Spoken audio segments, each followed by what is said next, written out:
There's something that happens to a lot of people around a certain point in their lives. Not a breakdown, nothing that dramatic. More like a quiet realization that creeps up on you when things go still enough for you to actually hear it.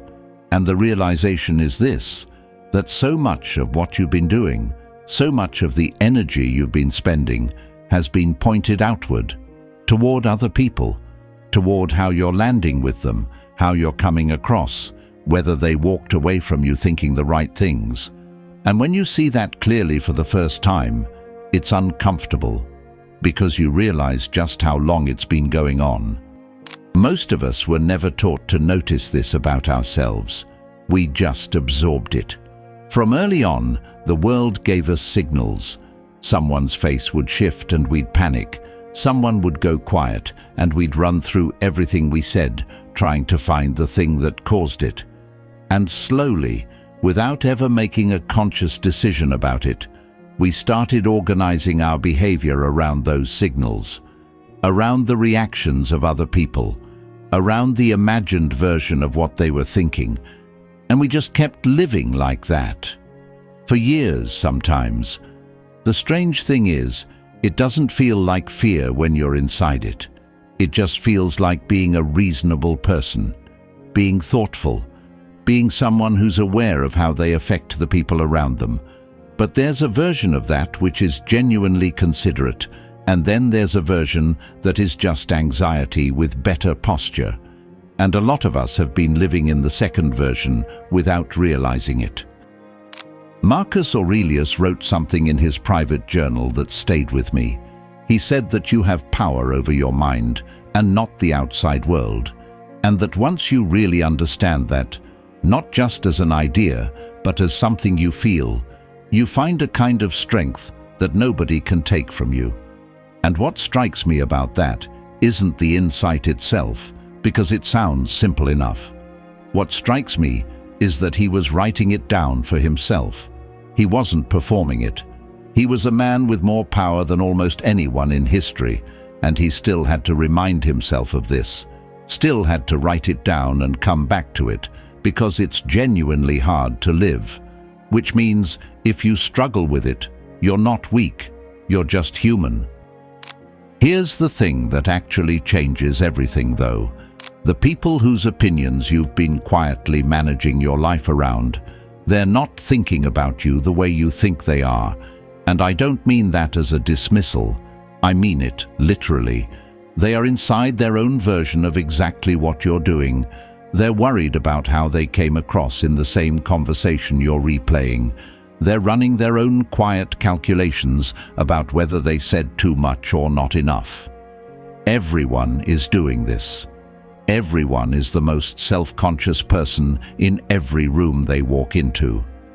And so the audience you've been playing to your whole life is largely an audience that's too busy being its own audience to pay you the attention you've been afraid of. When that lands, really lands, it does something to you. Because suddenly all that weight you've been carrying around, all those imagined judgments, they start to feel a little less solid, a little less worth organizing your entire life around.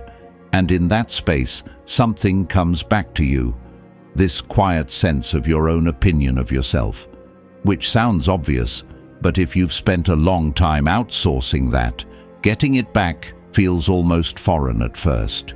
You make a decision and you notice you're waiting for someone else to confirm it was right. You do something you're proud of, and you catch yourself wanting to show it to someone before you've even let yourself feel good about it. The habit runs deep, but once you see it, you can start to gently unwind it. Epictetus talked about this, about the difference between the things inside your control and the things that aren't. And he wasn't just talking about big dramatic events. He was talking about the texture of daily life, the looks people give you, whether someone responds warmly or coldly, whether you're included or left out, whether they think well of you. All of that, he said, is outside the circle. And he wasn't saying ignore it or pretend it doesn't sting when it goes the wrong way.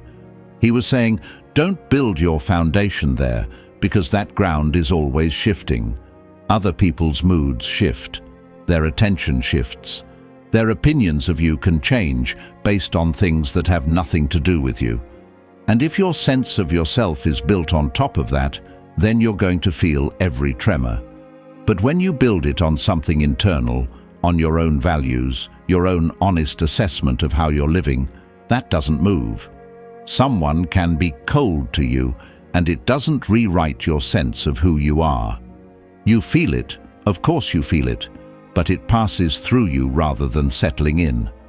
That's the version of not caring that's actually worth aiming for, not the closed-off, nothing gets in version, because that's not freedom, that's just a different kind of prison. The real version is more like, things still reach you, people still matter to you, you're still fully present in your relationships, but your identity isn't up for grabs anymore. It's not on the table waiting to be shaped by whoever's in the room.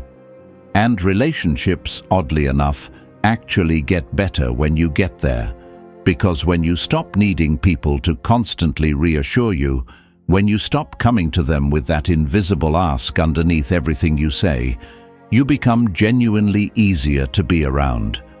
People can feel the difference between someone who's present with them and someone who's performing for them, and the connections that form when you're actually present, when you're not quietly auditioning, those are the ones that actually hold.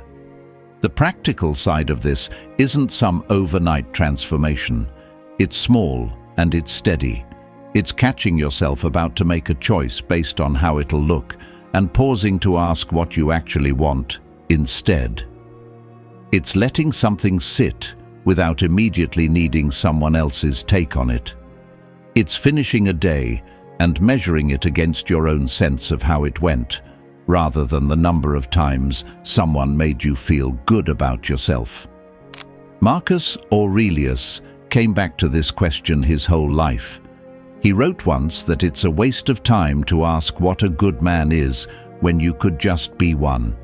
And I think what he meant was that the analysis, the constant outward checking, the monitoring of how you're perceived, it eats up the time and energy that could just go into living well, into being the person you already know how to be, if you'd get out of your own way long enough to do it. Accepting that no one cares isn't a cold thing.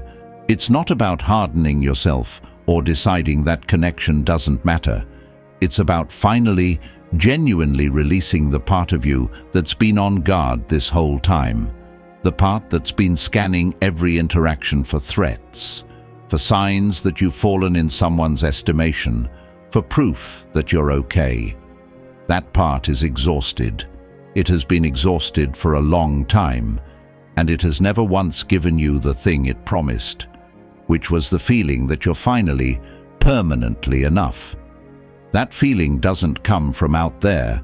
It never did. And the moment you stop looking for it out there and start building it from the inside, something shifts.